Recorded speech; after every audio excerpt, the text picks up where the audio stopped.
All right, guys, Mrs. Sirota here talking about decimals in expanded form practice. So you just learned how to write decimals in expanded form from Miss Ray, and you also learned equivalent decimals that name the same amount, and we're going to practice both of those things. So if you are uncertain how to do this, you may need to watch Miss Ray's video again. Hopefully we're ready to go. All right, so the first thing I'm going to teach you is how to write each number in standard form. And if you remember, standard form is the actual number that we're used to seeing. So this first one, I have 4 times 100, which means I have 4 in the hundreds place.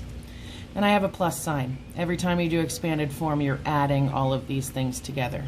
Then I have 7 times 10, which means I have a 7 in the tens place. Then I have 6 times 1, which means I have a 6 in the ones place. So I'm going to take care of the things on the left side of the decimal first. 400, 7 times 10 is the tens place, 6 times 1 is the ones place. 476, that took care of these. Now I see that I'm getting into these tenths and hundredths and thousandths. And when you see this in your expanded form, you should know that at this place right here, we are adding a decimal. All right, so now we have 6 times a tenth, and I know from my place value chart that the first place value to the right of this decimal is the tenths place, so that's where this 6 goes. And then I have 3 times a hundredth, and also remembering the place value chart, 2 spaces to the right of the decimal is the hundredths place, so that's where this 3 is going to go. And lastly, I have 7 times a thousandth. 1 over a thousandth is a thousandth. And my place value chart told me 3 spaces to the right of the decimal point is the thousandths place, so the 7 goes here. Okay? And that is how you would take expanded form and write it into standard form. Next, I have word form, and we want it to go into standard form. And I noticed 2 words in here that are interesting to me. The word and the word thousandths with the THS. All of your ths are decimals. The ths numbers are decimals. So I know that this 68 thousandths has to be behind the decimal place. What I also know is and is another word for that decimal. So this is 4 and. See how I did that? 4 and. And here I have 68 thousandths. Well, I know thousandths is 3 places from that decimal point. It's 3 places to the right of the decimal point. And I know my number has to end in that spot. So I know that 8 has to go there. And I also know what 68 looks like. And 68 are 2 numbers right next to each other, the 6 and the 8. So I know the 6 has to go here, because that then makes a 68. What goes in the value that I don't have a number for? Well, you can always fill that in with the 0. So I have taken this word form of 4 and 68 thousandths. I know that 8 needs to be in that 3rd place because it's a thousandths. I know 68 looks like this, so they have to touch. And I know when I have a blank space, I need to fill it with a 0. All right, one more for our practice. Here we have 2 times 1 plus 6 times a thousandth. So I know I have a number 2 right here. I have 2 times 1, which equals 2.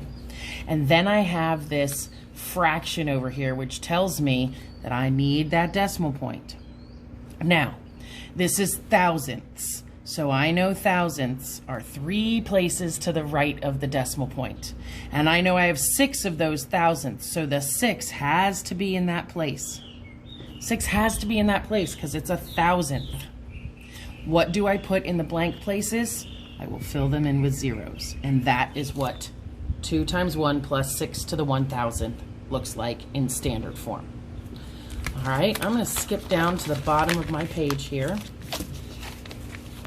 And we're going to write these numbers in expanded form at this point. So we are going to do the opposite of what we just did. We had the expanded form and had to write the numbers like this.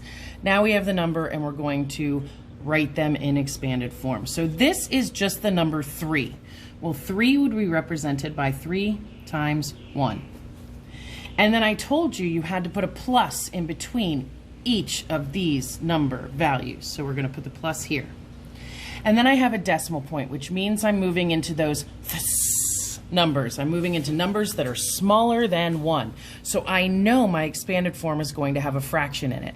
Well, the first thing I'm going to put in my expanded form is the 3 times. And now I have to figure out what place I am in. What place value is this? Well, it's the first digit to the right of the decimal point, so I know I'm in tenths. That's 3 times 1/10, because I'm in the tenths place. Now, this 0 right here, I have underlined it for a reason, because as you noticed when we did the standard form examples, it just had nothing there. Nothing was written. Or I mean, when we had the expanded form examples and we had to write it in standard form, it just didn't have anything written there where there were zeros. So we're going to do the same thing. We're going to leave this one blank in expanded form, and we're going to move to the 9. Now the 9, we know we're going to have to start with this 9 times. But what are we going to multiply 9 by to get expanded form?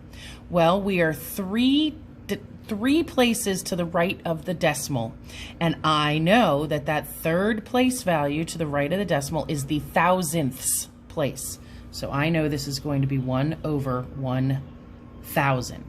And that is how you would write 3 and 309 thousandths.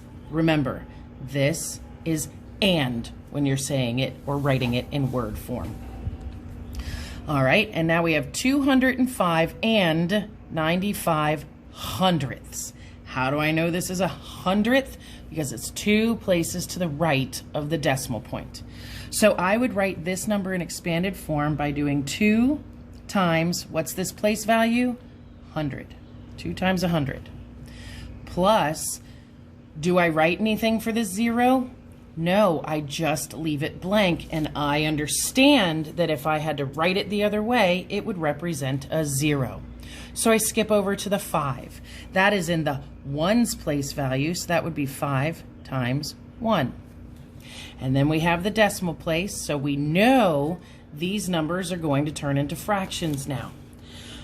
The first place value to the right of the decimal is the tenths. So I have 9 times 1/10 plus the second place to the right of the decimal is the hundredths place, and I have a digit of 5, so it would be 5 times 1 over 100. And we are done writing those in expanded form. All right. Don't forget, you can pause this video at any time to go ahead and catch up on your writing. I know writing things in expanded form is time consuming, so make sure you pause while you're setting up the paper, and make sure you pause each time you're writing this down so that you don't miss anything. All right, lastly, we're going to learn how to write these decimals that are equivalent to the given decimal. And if you remember what Miss Ray said, she said any 0 after the last number in the decimal doesn't actually change the value of the decimal itself. So what we mean by that is this is 2 and 2/10. Even though those zeros are sitting out there, this is still 2 and 2/10. So I know I could write that 2.2, and it would be the same thing, because if I say it out loud, it's just 2 and 2/10. But I could also just get rid of one of these zeros, and it's the same thing. So if I were to write this 2.20, it is all the same or equivalent. See the word for equal, equivalent. They are all the same. So if the 0 is after the last number, it does not change the value. So 8.1 could be written as 8.10. It could also be written as 8.100, and it is all 8 and 1/10. 8 and 1/10. That doesn't matter. 8 and 1/10. These don't matter. It's okay if you write zeros after the last digit. Last one we have is 9 and 5/10. So again, I know I could write it like this, 9.50. That's still 9 and 5/10. You don't note that one. Or I could write it, and I'm going to go a little crazy on this one, 9.500000. And it is still 9.5/10. 9 and 5/10. 9 and 5/10. All those zeros did not change the value of this digit. Okay, guys, now it is time for you to do some practice. I have written several practice problems, and what I want you to do is pause your video and write this stuff down on the next page of your notebook. And I'm going to leave it here for a moment, and then I am going to move it down so you can see the remainder of the page. Okay, so you're going to have to do a little bit of pausing to get all of this down. The first set of instructions say write each number in standard form. So you're going to take this expanded form and you're going to write the actual number for it. The second set says write each number in expanded form. So you're going to do the opposite. You're going to make these numbers look like this. And then the last piece that you have is write two decimals that are equivalent to the given decimal. Remember, you can add the zeros after the last digit and it does not change the value. So again, I'm going to show you the top. And again, just take this piece right here, pause, and write this down. You're going to hit unpause when you're done writing this down to get this second half. Okay, here's the second half of the page. You're going to pause now and write this down. And then you're going to practice these. You're going to do these yourself. When you are finished, we expect you to take a picture and submit it in the assignment.